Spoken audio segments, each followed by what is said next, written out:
जय जय सिया राम। जेहि विधि नाथ होई हित मोरा, कीजिए सुबेरु दास मैं तोरा। जेहि विधि प्रभु प्रसन्न मन होई, करुणा सागर कीजिए सोई।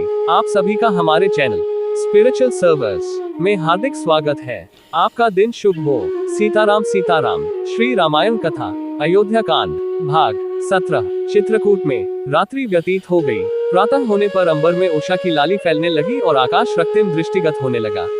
राम, सीता और लक्ष्मण संध्योपासनादि से निवृत्त होकर चित्रकूट पर्वत की ओर चल पड़े। जब दूर से चित्रकूट के गगनचुंबी शिखर दिखाई देने लगा तो राम सीता से बोले, हे मृगलोचनी, तनिक जलते हुए अंगारों की भांति पलाश के इन पुष्पों को देखो जो संपूर्ण वन को शोभायमान कर रहे हैं। ऐसा प्रतीत होता है जैसे पुष्पहार लेकर ये हमारा स्वागत कर रहे हैं। हमारे समक्ष दृष्टिगत इन विल्व तथा भल्लान तक के वृक्षों को शायद आज तक किसी भी मनुष्य ने स्पर्श भी नहीं किया होगा। फिर उन्होंने लक्ष्मण से कहा, लक्ष्मण, मधुमक्खियों ने इन वृक्षों पर कितने बड़े बड़े छत्ते बना लिए हैं। वायु के झकोरों से गिरे इन पुष्पों ने संपूर्ण पृथ्वी को आच्छादित कर उस पर पुष्पों की शैया बना दिया है। वृक्षों पर बैठे तीतर अपनी मनोहर ध्वनि से हमें आकर्षित कर रहे हैं।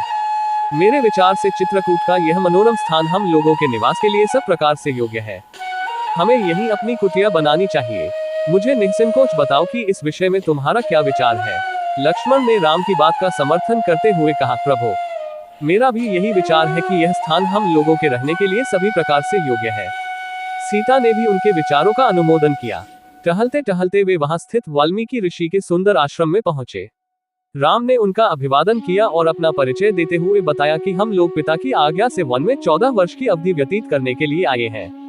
महर्षि वाल्मीकि ने उनका स्वागत करते हुए कहा, हे दशरथ नंदन, तुमने दर्शन देकर मुझे कृतार्थ कर दिया है। जब तक तुम्हारी इच्छा हो तुम इस आश्रम में निवास कर सकते हो।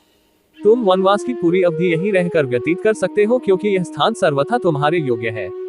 आतिथ्य के लिए आभार प्रकट करते हुए राम ने ऋषि वाल्मीकि से कहा, निसंदेह ये सुरम्य वन मुझे, सीता और लक्ष्मण तीनों को ही पसंद है, किंतु यहाँ निवास करके मैं आपकी तपस्या में किसी प्रकार का विघ्न उत्पन्न नहीं करना चाहता।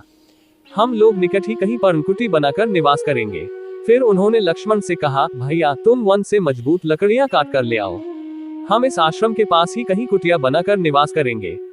रामचंद्र का आदेश पाकर लक्ष्मण तत्काल वन से लकड़ियां काट कर ले आए और उनसे एक सुंदर तथा कलात्मक कुटिया बना डाली। सुविधा युक्त, सुंदर एवं कलापूर्ण कुटिया के निर्माण के लिए राम ने लक्ष्मण की भूरी भूरी प्रशंसा की। फिर उन्होंने सीता के साथ गृह प्रवेश यज्ञ किया और कुटिया में प्रवेश किया। कुटिया के समीप ही चित्रकूट पर्वत को स्पर्श करती हुई माल्यवती नदी प्रवाहित हो रही थी। सरिता के दोनों ओर पर्वत मालाओं की अत्यंत नयनाभिराम श्रेणियां थी। सुंदर मनोमुग्धकारी प्राकृतिक दृश्य ने कुछ समय के लिए राम और सीता के अयोध्या त्यागने के दुख को भुला दिया। भांति भांति के पक्षियों की मनोहारी स्वर लहरियों को सुनकर और अनेकों रंग के पुष्पों से आच्छादित लताओं वृक्षों को देखकर सीता को प्रतीत हुआ कि इस निर्जन वन में वह राजमहल से भी अधिक सुखी है। जय जय सिया राम। आगे की कथा भाग 18 कल आपको पुनः मिलेगी। आप सभी का दिन शुभ हो। हमारे चैनल पर बने रहने के लिए लाइक, फॉलो और सब्सक्राइब करें। जय जय सिया राम।